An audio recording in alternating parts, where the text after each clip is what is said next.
Bon Jovi at number 10 on my fantasy playlist, down from number 6 the previous week. You Want to Make a Memory from their 10th album called Lost Highway.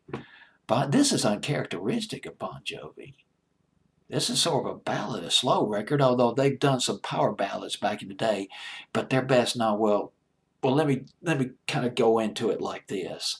First record I heard by Bon Jovi, Runaway, back in 1984. Night Tracks, WTBS, they played that.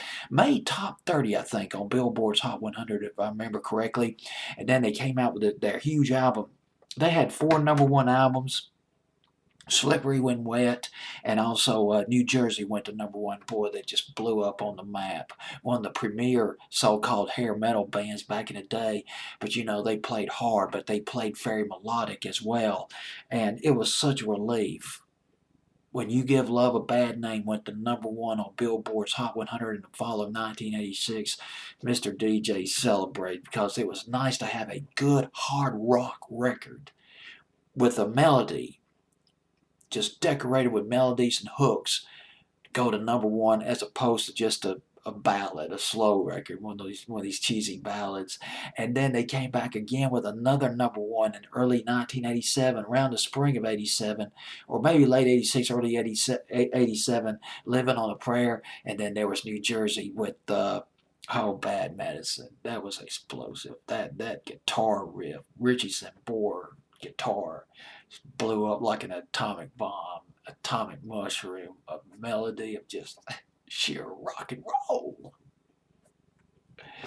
And I remember, God, John Bon Jovi, when he released his first solo album, there was Blaze of Glory, summer of 1990, maybe late summer 1990, and then there was Miracle, or maybe it was called Miracles, back in the fall of 1990. Vivid memories of those songs.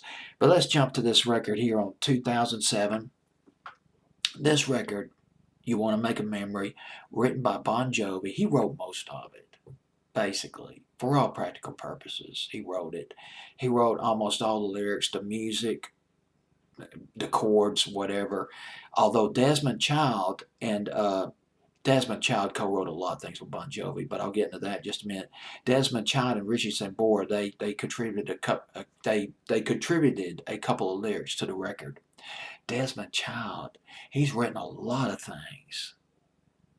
And he's written a lot of things with Bon Jovi, including Bad Medicine, You Give Love a Bad Name. He co-wrote those. He co-wrote I Hate Myself for Loving You by Joan Jett. He's co-written some records by Cher, Aerosmith. Oh, gosh, the guy was just phenomenal back in the day, Desmond Child. Although he had a couple of minor hits on Billboard's Hot 100. There was Love on a Rooftop. He wrote that with Diane Warren. That was a minor hit for him back in the summer of 1991, but best known for songwriting, producing prowess. Now, after they wrote the song, John Bon Jovi, he got in this recording studio, got into a recording booth with a session pro, a producer. He worked with some country artists, but bear with me, Dan Huff. Dan Huff was his name. Dan Huff was in the band Giant. You might remember the song "I'll See You in My Dreams" back in 1998. 1988 rather, not 98. But Dan Huff was in that band. Well, John Bon Jovi sat with Dan Huff in a recording studio, recording booth, playing acoustic guitar. First day. Second day, the other instruments were added. That would include the guitars, vocals, and rhythm guitar added in the next day. Got yourself a hit record. Only got as high, though, as number 27 on Billboard's Hot 100. But John Bon Jovi making a nice little comeback on my fantasy playlist at number 10. You Want to Make a Memory. Fantasy playlist of July 15th, 2007.